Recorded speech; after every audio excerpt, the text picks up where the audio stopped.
Salam Pancasila dan salam penegakan hukum. Sahabat Rumah Pancasila, ramai diberitakan di berbagai media sosial bahwa isu mengenai anak DPR yang menganiaya kekasihnya sendiri hingga tewas. Bagaimana tanggapan Rumah Pancasila?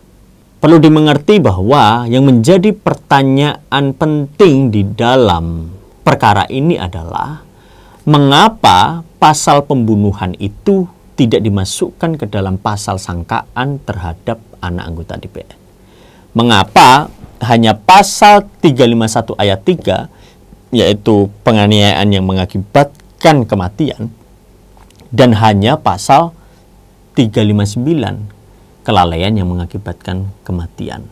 Mengapa pembunuhan tidak dimasukkan di dalam pasal sangkaan terhadap anak DPR tersebut? Menurut kami, pasal pembunuhan 338 Kitab Undang-Undang Hukum Pidana itu dapat diterapkan di dalam isu ini. Karena apa?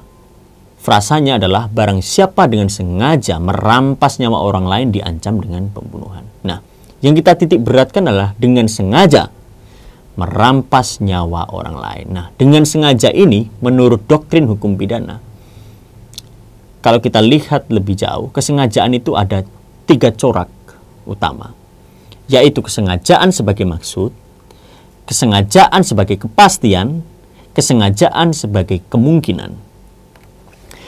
Untuk melihat kasus ini, saya menggunakan atau kami menggunakan kesengajaan sebagai kepastian, yaitu suatu perbuatan yang sebenarnya tidak dikehendaki untuk akibat terlarang, tetapi menurut akal sehat, perbuatan itu pasti menuju ke akibat yang terlarang. Nah, di dalam isu ini, ketika kita lihat, ketika ada kronologi di mana si anak anggota DPR ini melindas kekasihnya menggunakan mobil dan terseret sampai 5 meter, itu menurut kami adalah suatu perbuatan yang mungkin tidak dikehendaki akan menghilangkan nyawa orang lain, tetapi perbuatan itu akan menuju kepastian menghilangkan nyawa orang lain. Karena apa? Yang digunakan alatnya adalah mobil untuk melindas tubuh. Bayangkan mobil yang beratnya ratusan kilo melindas tubuh yang hanya puluhan kilo.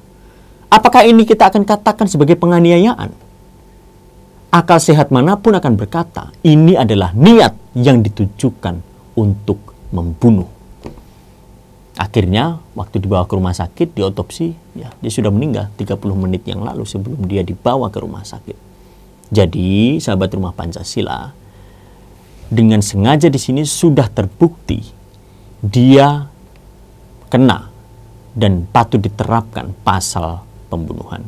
Sehingga ke depannya Pak Polisi mohon dengan kerendahan hati untuk lebih teliti dan lebih hati-hati dalam menerapkan pasal di dalam suatu perkara, sehingga masyarakat tidak merasa janggal dan lebih percaya lagi untuk penegakan hukum yang lebih baik ke depan. Jangan lupa tonton terus video-video yang ada di Rumah Pancasila, baik di YouTube, Instagram maupun TikTok. Tetap gunakan akal budi kita agar kita menjadi manusia yang dapat memberi arti, makna terhadap orang lain. Salam Pancasila dan salam penegakan hukum.